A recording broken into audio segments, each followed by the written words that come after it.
ഇവിടാണ് പ്രപഞ്ചം ഇരിക്കണത്. ഓ, അതുകൊണ്ടാണ് ഈ ഭൂമി തന്നെ എവിടെ ഇരിക്കണത്? ക്ഷമ. ഭൂമിയുടെ പേരും കൂടിയാണ് എന്ത്? ക്ഷമ. ഭാരതക്ഷമേ നിൻ്റെ. എൻ്റെ ഉള്ളൂർ പറഞ്ഞില്ലേ ഭാരതക്ഷമ.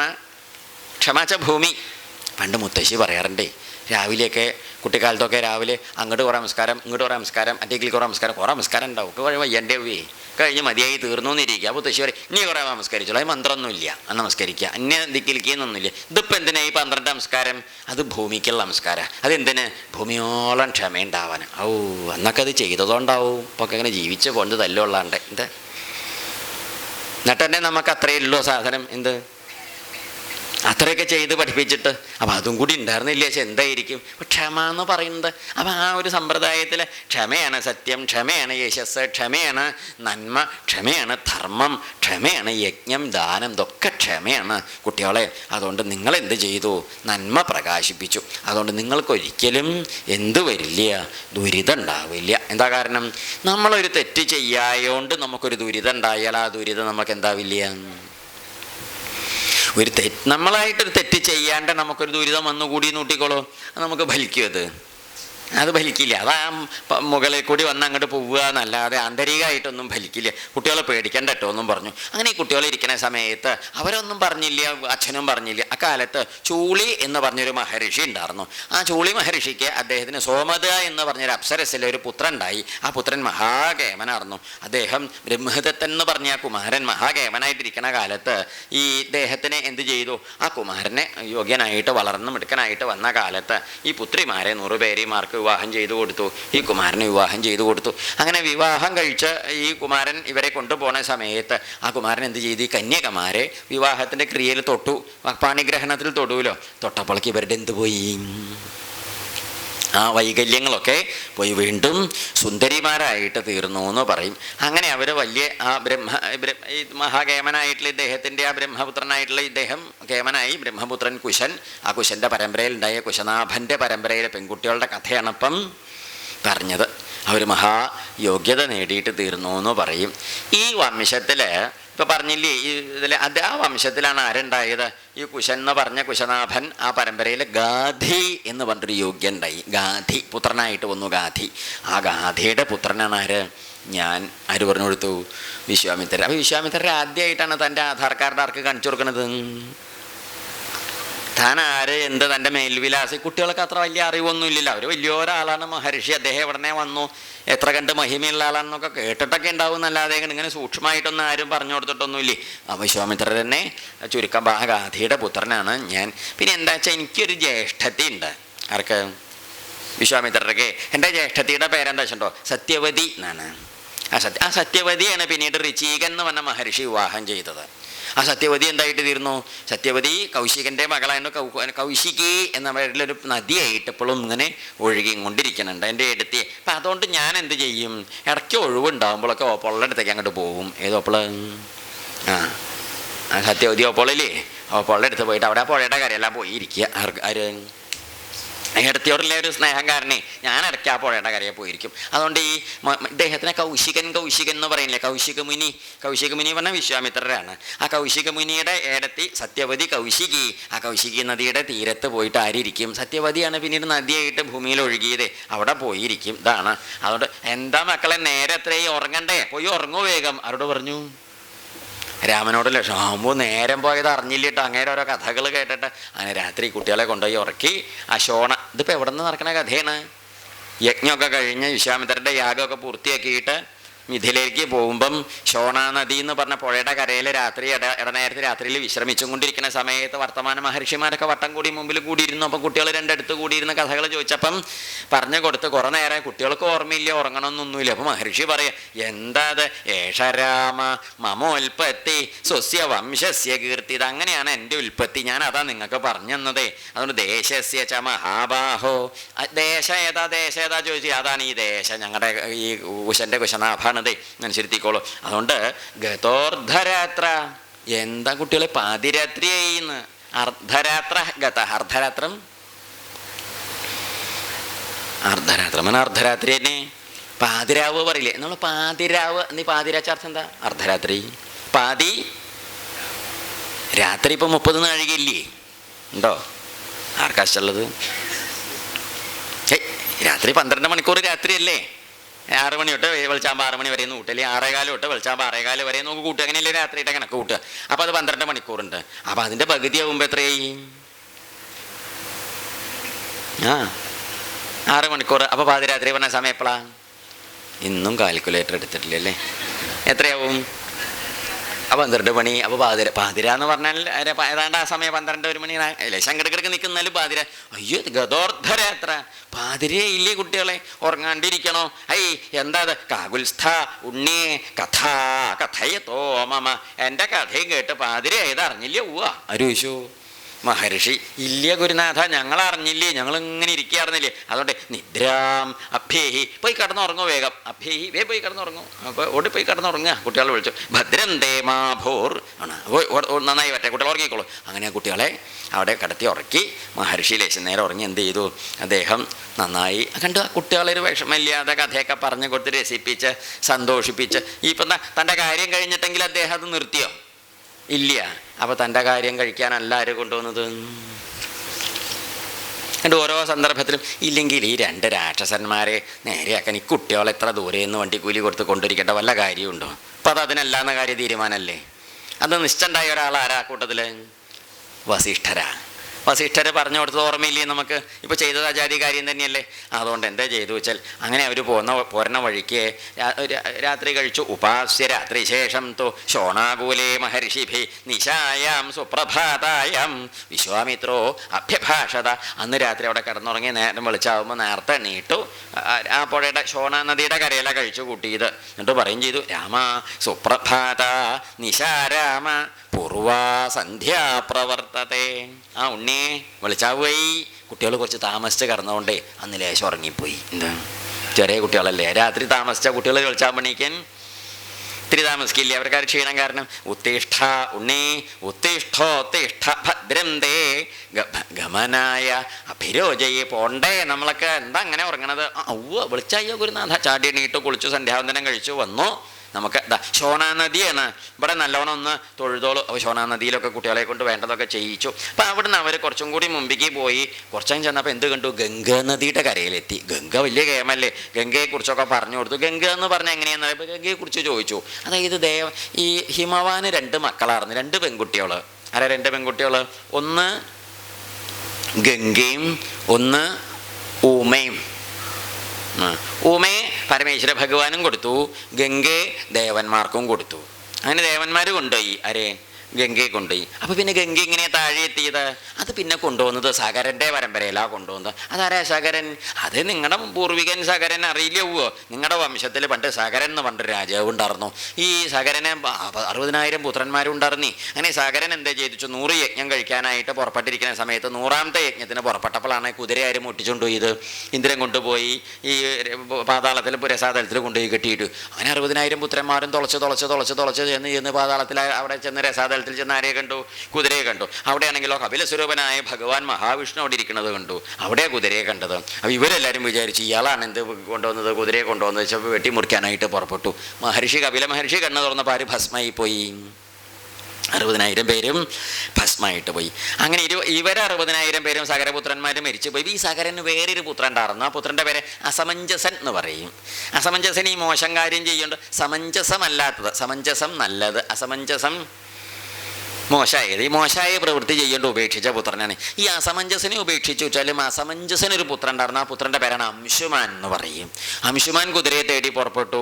എവിടെ ചെന്നു? രസാതലത്തിൽ ചെന്നു. മതിയ വഴി പോയി പാതാളത്തിലൊക്കെ ചെന്നു. മഹർഷിയുടെ അടുത്ത് ചെന്നു. കുതിരയെ കണ്ടു. വേണ്ട മാതിരിയൊക്കെ ചെയ്തു. നമസ്കരിച്ചു. അപ്പം അദ്ദേഹം അനുഗ്രഹിച്ചു.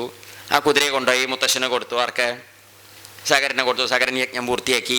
അപ്പോൾ പറഞ്ഞു എൻ്റെ പൂർവികന്മാർക്കൊക്കെ മോക്ഷം കൊടുക്കണേ എന്ന് പറഞ്ഞു. അപ്പോൾ മഹർഷി പറഞ്ഞു അതിന് ഗംഗാജലം സ്പരിശിക്കണം എന്ന് പറഞ്ഞു. അപ്പോൾ അംശുമാൻ എന്ത് ചെയ്തു? തപസ് ചെയ്തു. കുറേ കാലം തപസ് ചെയ്തു. പക്ഷേ അംശുമാനെ കൊണ്ടുവരാൻ പറ്റിയില്ല. അംശുമാൻ മരിച്ചുപോയി. ഈ അംശുമാൻ ഒരു പുത്രൻ ഉണ്ടായിരുന്നു. ആ പുത്രൻ്റെ പേരാണ് ദിലീപൻ എന്ന് പറയും. ദിലീപൻ തപസ് ചെയ്തു കുറേ കാലം. പക്ഷെ ദിലീപനും കൊണ്ടുവരാൻ പറ്റിയില്ല. ദിലീപൻ മരിച്ചുപോയി. ഈ ദിലീപനൊരു പുത്രൻ ഉണ്ടായിരുന്നു. ആ പുത്രൻ്റെ പേരാണ് ഭഗീരഥൻ എന്ന് പറയും. ഭഗീരഥൻ എന്ത് ചെയ്തു? ഗംഭീരമായിട്ട് തപസ് ചെയ്തു. ആ തപസ്സിൽ പ്രസന്നയായിട്ടാണ് ആര് വന്നത്? ഗംഗാ ഭഗവതി അമ്മ വന്നത്. അങ്ങനെ ഭഗീരഥൻ കൊണ്ടുവന്നോളായതുകൊണ്ട് ഭാഗീരഥി എന്നും പേരുണ്ടായി എന്ന് പറയും. ഈ ഭാഗീരഥി ഇങ്ങനെ വന്ന സമയത്ത് താഴേക്ക് വന്നില്ലേ? അങ്ങനെ താഴേക്ക് വന്നിട്ട് ഭഗീരഥൻ്റെ കൂടെ ഇങ്ങനെ പോവുകയാണ്, രസാതലത്തേക്ക് പോവുകയാണേ. ആ പോണ സമയത്താണ് ഗംഗ ഇങ്ങനെ കുത്തി മറിഞ്ഞ് ഒഴുകി വരുമ്പോഴാണ് ഈ ജഹ്നു എന്ന പേരായിട്ടൊരു മഹർഷി ഉണ്ടായിരുന്നു. ഈ മഹർഷിയുടെ ആശ്രമം വഴിയിലാണ്. അപ്പോൾ ഈ ഗംഗ കുത്തി കലങ്ങി മറിഞ്ഞ് വരുന്ന സമയത്ത് മഹർഷിക്ക് മനസ്സിലായി തൻ്റെ ആശ്രമമൊക്കെ ഒഴുകി പോകുന്നു. മനസ്സിലാക്കിയിട്ട് ജഹ്നു മഹർഷി കുനിഞ്ഞ് കുമ്പിട്ടിരുന്നിട്ട് ഗംഗ ഇങ്ങനെ നമ്മൾ സംഭാരം കഴിക്കണ മാതിരി ആര് കുടിച്ചു? മഹർഷി അങ്ങോട്ട് കുടിച്ചു. അപ്പോഴേക്ക് എന്താണ്ടായി വെച്ചാൽ നമ്മുടെ ഈ ഭഗീരഥൻ പോയി മഹർഷിയുടെ അടുത്ത് ചെന്ന് തൊഴുത് നമസ്കരിച്ച് കൊണ്ടാടി ഭജിച്ച്. അപ്പോൾ ഈ കുട്ടിയുടെ ഈ ഒരു ശ്രദ്ധ കണ്ടിട്ടേ മഹർഷി എന്ത് ചെയ്തു? ഈ ഗംഗ തൻ്റെ അകത്തിരിക്കുന്ന ഗംഗയെ തന്നെ ചെവിട്ടിക്കൂടി പുറത്തേക്ക് വിട്ടു. അങ്ങനെ ചെവിട്ടിക്കൂടി പുറത്തേക്ക് വന്ന ഗംഗ മഹർഷി ജഹ്നുവിൻ്റെ മകളായിട്ട് ചെവിട്ടിക്കൂടി പുറത്തേക്ക് വരുകൊണ്ട് ജഹ്നുവിൻ്റെ മകള് എന്ന അർത്ഥത്തിൽ ജാഹ്നവി എന്നൊരു പേരാർക്കുണ്ടായി? ഗംഗയ്ക്ക് ഉണ്ടായി. അങ്ങനെയാണ് ജാഹ്നവി എന്ന് പേരുണ്ടായത്. ജാഹ്നവി തീരെ എന്നൊക്കെ കേട്ടിട്ടില്ലേ ഗംഗയുടെ പേര്? അപ്പോൾ അതും കൂടി ഉണ്ട് ഇവിടെ. അപ്പോൾ ഈ ഗംഗ ഇങ്ങനെ വന്നു, രസാതലത്തിൽ ചെന്നു. അവിടെ ചെന്ന് അവരെയൊക്കെ നേരെയാക്കി അവർക്കൊക്കെ മോക്ഷമൊക്കെ കിട്ടിയെന്ന് പറയും. അപ്പോൾ ഈ കഥകളൊക്കെ പറഞ്ഞു കൊടുത്ത് ഈ ഗംഗയുടെ തീരത്തുള്ള ഭാഗത്താണ് എന്തുണ്ടായത്? സ്കന്ദോൽപത്തി. ഉമാദേവി ആരെ പ്രസവിച്ചത്? സ്കന്ദൻ കുമാരൻ ശ്രീകുമാരനെ പ്രസവിച്ചത്. ആ കഥകളൊക്കെ പറഞ്ഞു കൊടുത്തു. അങ്ങനെ ഈ ഗംഗ ചെന്ന് സാഗരത്തിൽ ചെന്ന് ചേരുകയാണ് ഉണ്ടായത്. സഗരൻ സമുദ്രങ്ങളെയൊക്കെ എടുത്ത് വളർത്തിയ ആളാണ് ആര്? സഗരനെ. അതുകൊണ്ടാണ് സമുദ്രത്തിന് എന്ത് പേരുണ്ടായത്? സാഗരം എന്ന് പേരുണ്ടായത്. ഈ കഥകളൊക്കെ പറഞ്ഞ് അങ്ങനെ ഈ കഥകളൊക്കെ പറഞ്ഞ് അനുഗ്രഹിച്ച് കുമാരന്മാരെ ഒക്കെ വേണ്ട മാതിരി അനുഗ്രഹിച്ചു. അവിടുന്ന് വീണ്ടും അവർ യാത്ര പുറപ്പെട്ടു. ഭഗീരഥൻ ഈ ഗംഗയെ കൊണ്ടുവന്ന കഥയൊക്കെ, ഈ ഭഗീരഥനൊക്കെ ആരുടെ പൂർവികനാണ്? ഈ രാമൻ്റെ പൂർവികനാണ്. ഇതൊക്കെ ആരാ പറഞ്ഞു കൊടുക്കണത്? ചെറിയ കുട്ടികളല്ലേ. കുട്ടികൾക്ക് അതൊന്നും അറിയില്ലല്ലോ. കാരണം അവർ നല്ല വിവരമുള്ള ആളാണേ മഹർഷി. അപ്പോൾ അതൊക്കെ പറഞ്ഞു കൊടുത്ത് കുട്ടികൾ ഓരോരുത്തരായിട്ട് കൊണ്ടുവന്നു. അങ്ങനെ 2 പേരെയും തൻ്റെ കൂടെ പിടിച്ച് കൊണ്ടുവന്ന് അവർ പോന്നു. പിന്നെ യാത്ര ചെയ്തു. കുറച്ച് ദൂരം കൂടി ഉണ്ട്. സഗരൻ്റെ പുത്രന്മാരുടെ കഥകളൊക്കെ കേട്ടു ഭസ്മായി പോയവരപ്പോൾ തൻ്റെ പൂർവികന്മാരാണ് ഇവരെന്ന് മനസ്സിലാക്കിയിട്ട് അവർ പോന്ന് എത്തിപ്പെട്ടത് വേറൊരു വിശേഷപ്പെട്ടൊരു സ്ഥലത്തെത്തി. അവിടെ ഒരു ദിക്കിലെത്തിയപ്പം ആകെ കൂടി ഒരു പ്രത്യേകത. അപ്പം അത് കണ്ടപ്പോൾ എന്താണ്ടായി വെച്ചാൽ ഈ കുമാരന്മാർ ഒരു കണ്ടാലൊരു ആശ്രമം പോലെയൊക്കെ ഉണ്ട്. മിഥിലയിലേക്ക് എത്താൻ അധികം ദൂരമില്ല. മിഥിലേക്ക് കുറച്ചേ ഉള്ളൂ. മിഥില രാജ്യത്തെത്തി, രാജധാനിയിലെത്തിയിട്ടുമില്ല. എന്നാൽ രാജ്യത്തേക്ക് പ്രവേശിക്കുകയും ചെയ്തു. രാജ്യത്തേക്ക് പ്രവേശിച്ചാലും രാജധാനി, ഇപ്പം നമ്മൾ കേരളത്തേക്ക് പ്രവേശിച്ചാലും തലസ്ഥാനത്തേക്ക് എത്തില്ലല്ലോ. അത് തിരുവനന്തപുരത്തേക്ക് പിന്നെ വന്ദേ ഭാരത് കയറി തന്നെ വേണം. എന്താ കാരണം? നീ പെട്ടെന്നൊന്നും നമ്മൾ കോഴിക്കോട്ടൊന്നും ഫറൂഖൊന്നും എവിടെ എത്തില്ല, തിരുവനന്തപുരത്ത് എത്തില്ല. അപ്പം അങ്ങനെയുണ്ട്. അപ്പം നമ്മൾ ഇന്ത്യ രാജ്യത്തേക്ക് പ്രവേശിച്ചാലും ഡൽഹിയിലെ ആസ്ഥാനത്തേക്ക് ഭരണതലസ്ഥാനത്തേക്ക് എത്തണമെങ്കിൽ കുറച്ചും കൂടി പിന്നെയും പോകണ്ടേ. അപ്പോൾ അതുപോലെ മിഥില രാജ്യത്തേക്ക് പ്രവേശിച്ചു എന്നേ ഉള്ളൂ, രാജധാനിയിലേക്ക് എത്തിയില്ല. അപ്പോൾ ആ മിഥില രാജ്യത്തേക്ക് ഇങ്ങോട്ട് പ്രവേശിച്ച സമയത്തെ അവരെന്താണ്ടായി വെച്ചാൽ ഓരോന്ന് കണ്ടുപോകുന്നു. അവരെന്ത് കണ്ടു? ഓരോ ദിക്കിലും മഹർഷിമാരൊക്കെ സൽക്കരിക്കുന്നുണ്ട്. അതൊക്കെ സൽക്കാരൊക്കെ ഏറ്റുവാങ്ങി പോകുന്ന ഒരു ദിക്കിലെത്തിയപ്പം ഒരു ദിക്കിൽ അവരന്ന് രാത്രി താമസിച്ച് കഴിച്ചു കൂട്ടി. പിറ്റേന്ന് രാവിലെ അവർ പോന്നു. ആ മിഥിലയുടെ പുറം ഭാഗത്ത് രാജധാനിയുടെ പുറത്തിരിക്കുന്ന ഉപവനം എന്ന് പറയും. ഉപവനം പറഞ്ഞാൽ മനസ്സിലാവും, കൊടുങ്കാടല്ല. മുമ്പ് പറഞ്ഞില്ലേ, ഒരു പൂന്തോട്ടമല്ല, ആ മട്ടിലുള്ളൊരു സംഗതി. ആ ഉപവനത്തിലെത്തിയപ്പം മിഥിലോപവനേ തത്ര ആശ്രമം ദൃശ്യരാഘവ പുരാണം നിർജ്ജനം രമ്യം പപ്രച്ഛ മുനിപുങ്കവം. അപ്പം അവിടെ ഒരു ആശ്രമം കണ്ടു. എവിടെ? ഈ മിഥിലയുടെ അടുത്തേക്ക് എത്തണ ഉപവനത്തിലൊരാശ്രമം കണ്ടു. ആശ്രമം കണ്ടപ്പോഴേ മനസ്സിലായി നിർജ്ജനം, ആരുമില്ല, അവിടെ പൂട്ടിയിട്ടിരിക്കുക. അതെന്താവോ പ്രത്യേകത? നിർജ്ജനം, രമ്യം, ഭംഗിയൊക്കെ ഉണ്ട് കാണാൻ. പിന്നെ എന്താ പ്രത്യേകത? പുരാണം, നല്ല പഴക്കമുണ്ട്. പഴയൊരാശ്രമം, പുതിയതൊന്നുമല്ല, ആരും താമസവും കാണാനില്ല. അപ്പോൾ ചോദിച്ചു ശ്രീരാമൻ ഇദ്ദേഹത്തോട് ചോദിച്ചു, മഹർഷിയോട് ചോദിച്ചു, മഹർഷീശ്വര ശ്രീമദ് ആശ്രമ സങ്കാശം കിന്നിതം മുനിവർജിതം ശ്രോതുമിച്ഛാമി ഭഗവൻ കസ്യായം പൂർവ്വ ആശ്രമ ചോദിച്ചു. എന്ന് അർത്ഥം പറഞ്ഞ ഭംഗിയില്ലേ? അത് ചോദ്യം അങ്ങനെ ചോദിക്കാൻ എങ്ങനെ തന്നെ ചോദിക്കണത്? ആരുടേത്? കണ്ടിട്ട് തോന്നണു നല്ല ഐശ്വര്യമുള്ളൊരു ആശ്രമമാണ് കേട്ടോ, നല്ല ഭംഗിയൊക്കെ ഉണ്ട്. കിന്നിതം മുനിവർജിതം, ഇത്ര കേമായ ഒരു ആശ്രമമായിട്ട് എന്താ മഹർഷിമാരൊന്നും ഇവിടെ താമസിക്കാത്തത്? ഇവിടെ ആരും കാണാനില്ലല്ലോ, നല്ല ഭംഗിയും വൃത്തിയും വെടുപ്പൊക്കെ ഉണ്ടല്ലോ, നല്ല മരങ്ങളും പൂച്ചെടികളൊക്കെ ആയിട്ട് നല്ല ഭംഗിയുണ്ട് കാണാനേ. ശ്രോതമിച്ഛാമി, കേട്ടാ തിരക്കാറില്ല. ഇതാരുടെ അത് എന്ന് ചോദിച്ചു. അപ്പം അത് കേട്ടപ്പം മഹർഷി പറഞ്ഞു, ഹന്തതേ കഥയിഷ്യാമി, പറഞ്ഞുതരാ കുട്ടിയെ, പറയാം. നീ ഇവിടെയാണ് എന്ത് പറയുന്നത്? നമ്മൾ അധ്യാത്മരാമായണത്തിൽ കേട്ട മറ്റല്ലാത്ത കഥ. ആരുടെ കഥയാണ്? അഹല്യയുടെയും ഗൗതമൻ്റെയും കഥയാണ്. അതാണ് ആശ്രമത്തിൻ്റെ കഥ. ശ്രദ്ധിച്ച് കേൾക്കണം കേട്ടോ. എന്താ കാരണം എന്നറിയൂ, നമ്മളൊക്കെ പലപ്പോഴും ഉള്ളൊരു സംശയമാണ്. ഈ അധ്യാത്മരാമായണമൊക്കെ വായിക്കുമ്പോൾ നമുക്ക് തോന്നിയ സംശയം ഇത് വായിക്കുമ്പം തീർന്നു കിട്ടും. ഇവിടെ ഈ ഭാഗത്ത് കുറച്ച് നമ്മൾ വെറുതെ കേട്ടാൽ പോരാ, എന്തും കൂടി ഉണ്ടെന്നറിയൂ. ഈ ചില മനഃശാസ്ത്ര രീതികളെയും കൂടി നമ്മൾ മനസ്സിലാക്കണം. ഇന്നത്തെ ലോകത്ത് നമ്മൾ ചില ദിക്കിലൊക്കെ പെരുമാറി പുറപ്പെടുമ്പോഴൊക്കെ ഉണ്ടാവണേ ഓരോന്നിനോട് അച്ഛനമ്മമാരും അല്ലെങ്കിൽ മക്കളുമായിട്ടൊക്കെ കഴിച്ചു കൂട്ടണം. ഒരു കുടുംബമായിട്ട് കഴിച്ചു കൂട്ടുമ്പം കുടുംബത്തിലുള്ളവർക്ക് ഉണ്ടാവേണ്ട ചില ഉത്തരവാദിത്തങ്ങൾ ഉണ്ടായില്ല വെച്ചാൽ ഉണ്ടാവുന്ന ചില ബുദ്ധിമുട്ടുകൾ അനന്തര തലമുറയിലേക്ക് എങ്ങനെ പകർന്നു പോണു, പിന്നീട് അത് പകർച്ചയായിട്ട് പോയിട്ട് ലോകത്തിൽ ആ ഒരു ദുരിതം എങ്ങനെ നടക്കണത് എന്തുകൊണ്ട് എന്നൊക്കെ ഉള്ളതിന് ചില സൂചനകൾ ഇവിടെ ഉണ്ട്. മഹർഷിമാരുടെ കഥയാണെങ്കിലും കുറേ മനസ്സിലാക്കാണ്ട്. ആ ഭാഗം ഒന്ന് ശ്രദ്ധിച്ച് കേൾക്കണം. അത് നമ്മൾക്ക് പറയാനുള്ളത്. അത് നമ്മൾക്ക് 2 മണിക്ക് ശേഷം വായിച്ച അർത്ഥം പറയുമ്പോഴേക്കും എല്ലാവരും ആഹാരമൊക്കെ കഴിച്ച് നേരാമണ്ണം അനുസരിച്ച് വന്നിരിക്കുക. പിന്നെ നമ്മൾ ഈ അധ്യാത്മരാമായണത്തിൽ നിന്ന് വ്യത്യസ്തമായിട്ട് ഈ വാൽമീകി രാമായണത്തിൽ ചില പ്രത്യേകതകൾ പറയുമ്പം പ്രത്യേകമായിട്ട് ശ്രദ്ധിക്കേണ്ടത് എന്താണെന്നാണെങ്കിൽ, ഈ വാൽമീകി രാമായണത്തിന് ഒരു കൃത്യമായ തുടക്കമുണ്ട്, കൃത്യമായ മുമ്പിലേക്കുള്ള പോക്കുമുണ്ട്, കൃത്യമായ ചില സൂചനകളോട് ഒന്നിലും എന്തില്ല, ഒരു സംശയമില്ലാത്ത മട്ടിൽ വളരെ സൂക്ഷ്മമായിട്ടാണ് വാൽമീകി എല്ലാ കാര്യങ്ങളെയും വർണ്ണിച്ച് ഒതുക്കി വെച്ചത്. അത് പ്രത്യേകം ശ്രദ്ധിക്കണം. അതുകൊണ്ടാണ് ഇതൊന്ന് ശ്രദ്ധിച്ച് മനസ്സിലാക്കി വെക്കണം. ഇപ്പോൾ ഈ വാൽമീകി രാമായണം നല്ലോണം ഒന്ന് കേട്ടിളക്കി പിന്നീട് ഈ രാമകഥയെക്കുറിച്ച് വലിയ തർക്കവും സംശയമൊന്നും ഉണ്ടാവില്ല, ഒരു സംശയവും ഉണ്ടാവില്ല. പിന്നെ മറ്റേത് നമ്മൾ ഇടയ്ക്കിടയ്ക്ക് വായിച്ച് പഠിച്ചതുകൊണ്ട് കയ്യിലുണ്ടല്ലോ. ഏത് നമ്മളെല്ലാ തവണയും ദിവസവും വായിക്കണവരൊക്കെ ഉണ്ടാവും, നല്ലതാണതേ. അപ്പം ആ ഒരു വിവരം വെളിച്ചം നമ്മുടെ കയ്യിലുണ്ടാവുകൊണ്ട് അതിലേക്ക് പോരാത്തത് ഇതിൽ നിന്നും കൂടി അങ്ങോട്ട് ചേർക്കുമ്പോൾ എന്തായി, നമ്മുടെ ആ ഒരു ശ്രീരാമചരിത മഹിമ നമ്മുടെ ഉള്ളിൽ പൂർണ്ണമാവും. ആ പൂർണ്ണത നമ്മുടെ അടുത്ത തലമുറയ്ക്ക് പകർന്ന് അതിനൊക്കെയാണ് നമ്മളിതിന് പുറപ്പെടുന്നത്. ഇങ്ങനെയൊരു ഇല്ലേച്ചപ്പോൾ ഇത്രയൊക്കെ ബുദ്ധിമുട്ടിയിട്ട് ഇപ്പോൾ നമ്മളിപ്പോൾ ഇവിടെ വന്നിരിക്കുന്നത് ഇപ്പോൾ എവിടെ ഒരു വീടിൻ്റെ മുറ്റത്തല്ലേ ഒരു കുടുംബത്തല്ലേ ഇരിക്കണത്, ഒരു അമ്പലത്തേക്കൊക്കെ വരുന്ന സ്വാതന്ത്ര്യത്തോടെ നമ്മൾ ഇവിടേക്ക് വരുന്നതില്ല. അങ്ങനെയുള്ള ആളുകളൊക്കെ ഉണ്ടാവുകൊണ്ടല്ലേ. അപ്പോൾ അതുകൊണ്ട് ഒന്ന് മനസ്സിരുത്തുന്ന കൂട്ടത്തിലൊന്ന് സൂചിപ്പിക്കുക. നമ്മൾ ഈ യജ്ഞപ്പം ഒന്ന് 2ാമത്തെ ദിവസമായി, എല്ലാവരും സജ്ജനങ്ങളൊക്കെ ഉത്സാഹിക്കണം കേട്ടോ, വേണ്ട മാതിരിയൊക്കെ. ഇപ്പോൾ മാഷ ഒരാളാണ് പാവം കുത്തി മറിഞ്ഞ് അങ്ങനെ വല്ലാതെ കഷ്ടപ്പെടുന്നത്. നമുക്കിതിങ്ങനെ കാണുകൊണ്ടാ പറയുന്നത്. അപ്പോൾ മാഷ് അത് പറയുന്നത് ഇഷ്ടാവില്ല എന്നറിയാം, എന്നാലും അങ്ങോട്ട് നോക്കണ്ട. അതുകൊണ്ടാണ് പറയുന്നത്. എന്താ വെച്ചാൽ അദ്ദേഹം ഒരാൾ ഇങ്ങനെ ഇത്ര ദിവസമായി ഓടി കുത്തി മറിഞ്ഞ് വീണും പരിക്ക് പറ്റിയിട്ടും മിണ്ടാതെയും മിണ്ടരുതെന്നും പറഞ്ഞും ഇങ്ങനെ വിളിച്ചും മതിങ്ങിയൊക്കെ ആ മാഷ് ഓരോന്ന് ചെയ്യണത്. അപ്പോൾ അതുകൊണ്ട് എല്ലാവരും അവനോനെ കൊണ്ട് ആവണ മാതിരിയൊക്കെ ഒന്ന് ഉത്സാഹിച്ച് മാഷേ എത്ര പേര് സജ്ജനങ്ങൾ വരണോ, നമ്മൾ കൂടിനോ കഴിയണോ, മാഷ് ഇതൊന്നും പറയില്ല. അതുകൊണ്ടാണ് നമ്മളിതിപ്പം ഒന്ന് മനസ്സിനെ സഹിക്കണില്ല. അതുകൊണ്ടാണ് വേണ്ട മാതിരിയൊക്കെ. അങ്ങനെയല്ല, എന്താ വെച്ചാൽ അവനെ കൊണ്ട് പ്രാർത്ഥനയ്ക്ക് എല്ലാവരും കൂടി ഉത്സാഹിച്ചാൽ എന്ത് വരും, വേണ്ട മാതിരിയൊക്കെ മുമ്പിലേക്ക് പോകും. ഒരു തട്ടും മുട്ടും തടസ്സമില്ലാതെ.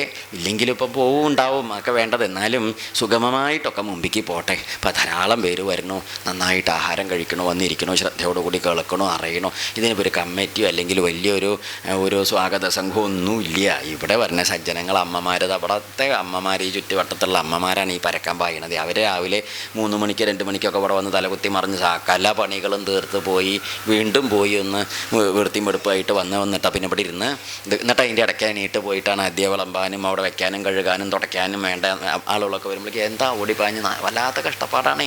നമ്മളിപ്പോൾ ഇതൊന്നും ഇവിടെ ഇരുന്ന് കാണും, നമുക്ക് അതിൻ്റെ മുകളിൽ ഇരുന്നൊക്കെ ഇങ്ങനെ കാണാം. പിന്നെ ഇവിടുത്തെ ആളുകളെ കുറിച്ച് ഒന്നും നില കുറേ കാലമായില്ലേ കാണണം. അപ്പോൾ അവരുടെ ഒരു സമ്പ്രദായം കൂടി അറിയുകൊണ്ടേ അങ്ങനത്തെ ഒരു സജ്ജന സംരംഭം എന്ന് പറയാം. വാസ്തവത്തിൽ പറഞ്ഞ യജ്ഞങ്ങളൊക്കെ വേണ്ടത് ഇങ്ങനെയാണ്. അല്ലാതെ ഏതെങ്കിലും കുറച്ച് കമ്മിറ്റിക്കാർ ഇങ്ങനെ നടത്തിയിട്ട് അവരെന്തെങ്കിലുമൊക്കെ ചെയ്യുമ്പോൾ അതിലൊരു എന്തില്ല, ഈ ഒരു വല്ലാത്തൊരു തീവ്രതയില്ല. ഇതിപ്പോൾ ഇവിടെ വരണ സജ്ജനങ്ങൾ അറിയാത്തതായി ഈ ശാസ്ത്രഗ്രന്ഥം അറിയണം എന്ന് നിർബന്ധം തോന്നിയിട്ട് ഈ മാഷി ബുദ്ധിമുട്ടിയിട്ട് എന്ത് ചെയ്യണത്, ആർക്കപ്പം അതൊക്കെ തോന്നുന്നല്ലേ. അങ്ങനെയൊക്കെ തോന്നുന്നുകൊണ്ടല്ലേ നമുക്കതൊക്കെ ശരി നേരാമണ്ണം ഇരുന്ന് ശ്രദ്ധയോടെ കേൾക്കാൻ അറിയാനും പറ്റണത്. അപ്പം അതുകൊണ്ട് എല്ലാവരും അവനവൻ്റെ അനുസരിച്ച് ശക്തിക്കനുസരിച്ച് ഇതൊരു കമ്മിറ്റിക്കാരുടെ അല്ല, നമ്മൾ തന്നെയാണ് പൂണ്ണണ ദിക്കിലും വിളമ്പണ ദിക്കിലും ഓരോന്ന് ചെയ്യണ ദിക്കിലും അതുപോലെ സാമ്പത്തികമായിട്ട് സഹായം ചെയ്യും. മാഷ് വാങ്ങുമെന്ന് ഇഷ്ടമില്ല, എന്നാലും വേണ്ട മാതിരി ചെയ്യേണ്ടതാണ് നമ്മളെല്ലാവരും എന്നൊരു പ്രാർത്ഥന. എന്താ വെച്ചാൽ മാഷിൻ്റെ കഷ്ടപ്പാട് ബുദ്ധിമുട്ട് ഇങ്ങനെ കാണുമ്പോഴേ എന്തെങ്കിലുമൊക്കെ ഭംഗിയായിട്ട് നടക്കും, സംശയമില്ല. അപ്പോൾ എല്ലാവരും കൂടി പലതുള്ളി പെരുവെള്ളമായിട്ട് എല്ലാവരും കൂടി ഉന്തും എന്താവും ഞങ്ങൾ നേരിയും. പണ്ട് വിദേശത്ത് എവിടെ ഒരു ദിക്കിൽ തീവണ്ടിയുടെയും പ്ലാറ്റ്ഫോമിൻ്റെ ഇടയിൽ കാല് വിട്ടുപോയി, ഒരാളുടെ കാല് വെട്ടുപോയി. എന്ത് ചെയ്യും? ഇനി ക്രെയിനും വണ്ടിയൊക്കെ വരുമ്പോൾ ഇയാളുടെ കാല് ചതഞ്ഞ് ചമ്മന്തിയാവില്ലേ? തീവണ്ടിയിലിരിക്കുന്നവരെല്ലാവരും കൂടി താഴത്തേക്ക് ഇറങ്ങിയിട്ട് തീവണ്ടി പിടിച്ചങ്ങോട്ട് ഉന്തി, കാലെടുത്ത് ആര് പോകുന്നു? അപ്പം എല്ലാവരും കൂടി ഉന്തിയാൽ ചിലപ്പോൾ ഒന്ന് ചലിക്കും, അർത്ഥം മനസ്സിലാവില്ല. അപ്പോൾ അസാധ്യം എന്ന് തോന്നേണ്ടതായിട്ടൊന്നും ഇല്ല, സാധ്യം തന്നെയാണ്. ഒന്ന് പിടിക്കണമെന്നേ ഉള്ളൂ. ആ പിടിക്കണമെങ്കിൽ എന്ത് വേണം? ഒരു യോജിപ്പും കൂട്ടായ്മയും വേണം. അത് നമുക്ക് നല്ലോണം ഉണ്ട്, അതുകൊണ്ട് പേടിക്കാനില്ല. ആ യോജിപ്പ് മുമ്പിലേക്ക് പോട്ടെ, എല്ലാവർക്കും നന്മയുണ്ടാവട്ടെ. നമുക്ക് ഉച്ചയ്ക്ക് ശേഷം 2 മണിക്ക് ശേഷം ശേഷിച്ച കഥകൾ ശ്രദ്ധിച്ച് കേൾക്കേണ്ട ഭാഗങ്ങളാണ് കേട്ടോ. എല്ലാവരും മനസ്സിരുത്തി കേൾക്കണേ, അത് നമുക്ക് പറയാം. ഇപ്പോൾ അവിടെ അവസാനിപ്പിക്കാം. ഹരേ രാമ ഹരേ രാമ രാമ രാമ ഹരേ ഹരേ, ഹരേ കൃഷ്ണ കൃഷ്ണ കൃഷ്ണ ഹരേ ഹരേ, ഹരേ രാമ രാമ രാമ ഹരേ ഹരേ, ഹരേ കൃഷ്ണ കൃഷ്ണ കൃഷ്ണ ഹരേ ഹരേ, ഹരേ രാമ രാമ ഹരേ ഹരേ, ഹരേ കൃഷ്ണ കൃഷ്ണ കൃഷ്ണ ഹരേ ഹരേ, ഹരേ രാമ രാമ രാമ ഹരേ ഹരേ, ഹരേ കൃഷ്ണ കൃഷ്ണ കൃഷ്ണ ഹരേ ഹരേ. സർവത്ര ഗോവിന്ദനാമ സങ്കീർത്തനം, ഗോവിന്ദ ഗോവിന്ദ.